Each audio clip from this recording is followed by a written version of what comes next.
Alright, sorry if I sound a little grainy today. I think I'm getting sick. But anyways, welcome back. This video is kind of a follow-up to my last random rant video, since the response was, well, divisive. Not like I have a massive audience, but it was a response nonetheless. But before we start, I want to make something clear. I don't hate the games I'm about to talk about. I love them all. I'm not here to crap on Hollow Knight Silksong, Elden Ring, Nightreign, or Terraria, but there's a design choice that keeps popping up in all of these games, and I do think it's worth discussing. Artificial difficulty. And yes, I know some of you are already typing skill issue. Just bear with me here for like 10 minutes. I don't know how long this video is gonna be, but don't worry. I'll read all the comments, all the substantive one. Okay, so yeah. So here's where it started off for me. A few weeks ago, I beat the basic ending of Hollow Knight Silksong on stream. Amazing game. But then I hit a fight that was just, it just sucked. The second Savage Beastfly fight in Far Fields. I say that 5 times fast. Holy crap. At first, I thought it was, well, cool.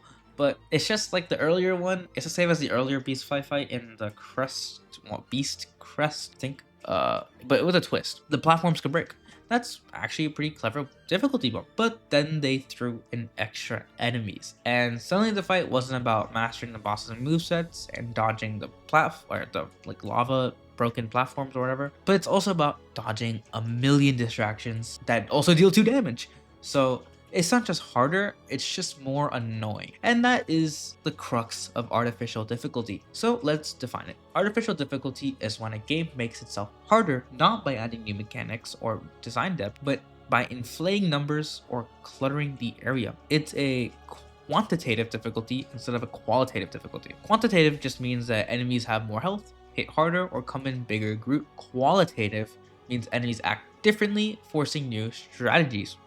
Artificial difficulty is sort of like when the teacher gives you a test, 2 tests, and one is worded in the most obnoxious, bloated way, does not get to the point, and the prompt is somewhere in there, but you don't know what it is, and they just tell you to write the essay, but you don't know what it's about.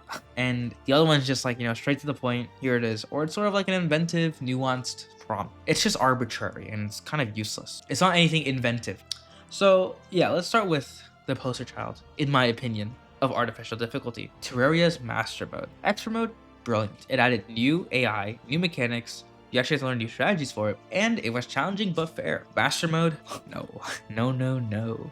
It's just enemies hit harder and live longer, right? There's no reason you should fear a zombie holding another zombie arm and it just one-shots you. It does like 80 damage per hit. It's insane. And it's not anything new because this existed in extra mode, but it did like half the damage. So you're just grinding through the same bosses and enemies with bloated health bars. It's just difficulty in a Windows spreadsheet. It's not new. It's not anything funner. It's just like the same thing. But like it's also weird because they have the For the Worthy seed, which is basically everything that Master Mode should have sort of been. It's like suddenly the bosses behave differently, the environment changes, and you have to rethink your approach to these bosses. Like in Skeletron Prime, it destroys the arena. Or some bosses are larger or bigger, or like even like Skeletron, like it sounds like a little counterintuitive, but Skeletron summons like these stupid freaking enemies in its arena that shoot things at you. Like something, even if it's artificially difficult, but like not in the same way as it's just like a lame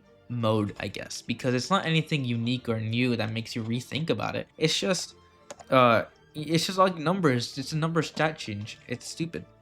Like I guess with the Skeletron example and For the Worthy mode, when it summons those little dudes, even the arena's like smaller. It's like the Savage Beastfly, but I would rather take the Savage Beastfly than fighting the same thing with more health, right? So it's just like I guess like a spectrum of artificially difficult and which one is more artificially more difficult, I guess. I don't know. But yeah, Silksong is also such an interesting case because it also nails a lot of the spectrum here, because some bosses evolve Hollow Knight's original formula pretty well. Unique attack cycles, areas that make you reposition, like arenas, right? Even so, like a lot of people make fun of the enemy gauntlets. I don't think all of them are too bad, right? I don't think all of them are the worst thing in the world. Especially when the arena is like ever changing, like that one in Cogworks where the ground falls. I think that's not that bad. But yeah, and you run into fights like Beastfly 2.0. It's just not it's not just about the boss. It's about surviving waves and of like ads. You just fight these ads everywhere. and it's just chaos for chaos sakes. And the problem is that chaos cannot be controlled, right? It's not a controlled chaos. It's these unique AIs of unique enemies like overriding each other in a way that's not cooperative and doesn't build up a unique boss encounter. It's just two bosses or one boss and a few enemies that just do their own thing whenever they want. There's no real constructive AI. And winning these fights doesn't feel like mastery. It just feels like lucking out and which AI decides to aggro onto you or which AI decides to be passive. Or if they both aggro onto you, then you're screwed. And now let's talk about Elden Ring, because it's the perfect like split personality between good and bad. Like, let's take Millennia. You can love her or you can hate her, but the truth is she's a real qualitative. Her lifesteal punishes reckless defense, such as shield hold spamming, right? She forces you to play differently compared to other bosses. She's fast. She's pretty easy to stun lock in some instances, and she's not just riding on more health, right? Most of the major bosses in Elden Ring are very unique, except for Godfrey, but she's a problem you have to solve. Now let's take the Godskin duo, right? See, that just like invoked like the PTSD in so many people, right? Because this boss is just not fun. It's just not a fun, all right? You can beat it the same way you can beat the other two Godskin like on their own. It's just now you have to do both of them at the same time, and they can respawn each other. So I don't know. It's like, oh sorry, my god. It's just like not clever in any way. It's literally From Software saying, remember how annoying one of these guys are? Well, maybe not. But now let's fight two of them at the same time. You can make any boss hard by adding two bosses at the same time. Imagine fighting two Morgoth. Imagine fighting Radagon and Elden Beast at the same time. It's like, I would have preferred if they did the snail approach of having you fight one Godskin and then the next. But no, we have to fight both of them at the same time and they can revive each other. Are we dead ass? Like, it's just not fun. And then you get Nightreign's Deep of Night. Like, I won't touch on this too much because I made a whole video on this. I made a whole video as to why I think Deep of Night sucks. But wow, the numbers are everywhere. Bosses stacked with insane health pools, enemies with even crazier health pools, and you have, it's just wow, like the fumble on this one was actually insane. It's the problem is with Nightreign is that you have a limited amount of time to actually play the game, right? You have like, I think like 40 minutes, like 30 minutes, right? Let's say you have 30 minutes, right? Normally each boss fight would take 1 minute, right? Or let's say for each I guess like day, for each day you have 10 minutes, okay? You have 10 minutes each day, and you have 1 minute. Each boss takes about 1 minute to kill in the base game. Now you have, in Deep of Night mode, each boss takes 2 minutes to kill. That's half the time to do whatever you want. You can do less stuff in that time. It's not just resource management, it's just stupid because now you have to juggle.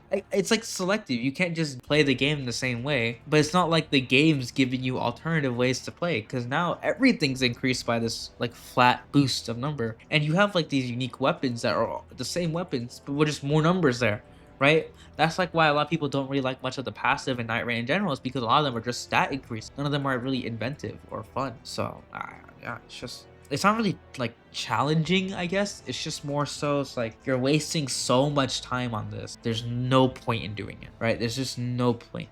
Like, how much patience do you have to like kill all these bosses? Because a lot of these bosses are super tanky. Anyways, that's like, I made its own video on that. You guys can go check out that video for my full opinion on that. So why is it so common? Why is artificial difficulty so common? Well, it's pretty simple.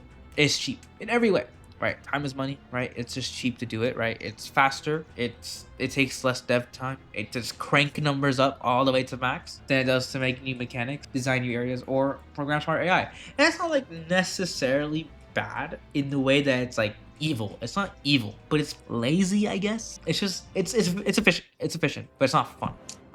It does have its place, okay? Some people just like the endurance test. There's nothing wrong with that. It's the bragging rights, right? It's a core like value, I guess, the cultural value in gaming, where you can just brag that you beat something hard, and that's pretty good. I think that's pretty cool. But I do think it's sort of redundant in a lot of ways. I do think it promotes a sort of culture of, I guess, laziness, in the aspect that we can just sort of get away with reusing the same stuff, but reuse even more stuff than we reused last time. It's yeah, I think it's just fundamentally lazy. That's sort of my main issue with it. This entire video was just me getting to the process of just saying artificial difficulty is lazy, which I think everyone does agree with. But yeah, I just wanted to talk about this, right? It's like a lot of games shine best when the bosses are inventive, not like they're all thought-provoking, right? That's when bosses shine the best. And a lot of these artificially difficult bosses are not thought-provoking. They're just rage-inducing. They make you angry. A lot of them don't feel like it's not your fault for losing. And I think it's very corrosive for people forming an opinion on a game. And I think it does harm a lot of Silksong. I think a lot of Silksong players really think a lot of the bosses are bullshit because some of them are really artificially difficult, such as when bosses deal more than 1 damage. I don't necessarily think there's anything wrong with that, but a lot of people do. A lot of people do think it's really bad that bosses or some even basic enemies deal 2 damage, right? They think the health bar is lying to you. They think the game is just hard to be hard, and it's not like there's no way to sort of like inventively overcome a challenge when the game is not inventive, right? It doesn't feel satisfying to play. And I agree with both sides. I think sometimes artificial difficulty is good, and I think artificial difficulty can be bad. And it really depends on how much there is and how much of the core focus you want to take away from the main game in order to put in artificial difficulty. Because artificial difficulty, oh my god, I'm saying this word over and over again. I'm simply gonna lose my mind. But artificial difficulty does take away a lot from the core value of the game because it does just reflect really lazily on what could have been an inventive boss fight. Maybe if the AIs just work together in a way that is constructive as opposed to them just being chaos. Because again, can't really control that experience if there's just 2 separate AIs in the same room. But yeah, that's pretty much what I wanted to say. I think I don't know if I said much in this video, but I did want to just talk about this because I think it's, you know, reflective on a lot of difficult games. The artificial difficulty, I think Dark Souls 2 has a huge problem with it, right? With the Royal Rat Authority, like stuff like that. Vanguard, was it Royal Rat Authority or is it Royal Rat Vanguard? I think it was Vanguard, right? With the dog and the rats. I don't remember which. It was one of them. I don't know. But yeah, a lot of people don't like it. I think devs should start paying attention to that because it's true. And I'm not saying Silksong is the main perpetrator. I think Master Mode, Terraria Master Mode is a huge example of a game that is artificially difficult in every way without adding it. Like it's pretty bad. All right, I think Master Mode is pretty lame. Yeah, I think the Zelda seat does everything Master Mode should have done, to be honest. In a lot of ways, I think the game should have been insanely difficult for no reason, but not in the way of just like increasing numbers. I think that's why people like Infernum so much, right? Calamity Infernum, because it's not just numbers up. It's like a Tohu. I don't even know. Is that really, I don't know if I talk about my life, but it's a lot more bullet helly, I guess, and it's a lot more skill based, I guess, supposedly than regular Terraria. Because regular Terraria is pretty easy, right? It's not that hard, but yeah, I've been just like yapping a lot. I'm so sick. Okay, I don't really care. I'm tired. So that's my rant. Hope you guys liked it. I don't hate these games, okay? Like I don't hate them, but artificial difficulty does piss me off. It pisses me off so much. But we can still love something and call it out. Okay, that's why you love something. You want to see it be better. You want to see it grow, you know? I love Terraria so much. I've been playing that game since I was like, how old was I? Like I was like 4, 3? No, I was not 3. It's like 4, maybe 5. I don't remember. I was very young when I started playing Terraria. It was like one of my first PC games I ever played, and I loved it so much. You know, it just feels good to watch Terraria grow. But it's not a Terraria video. All right, it's not a Terraria video. So yeah, make sure to tell me what you guys think in the comments. Make sure to comment skill issue. I don't fucking care. Okay, just comment, say something, subscribe, hit the bell. Don't miss my next video. All right, guys. Peace.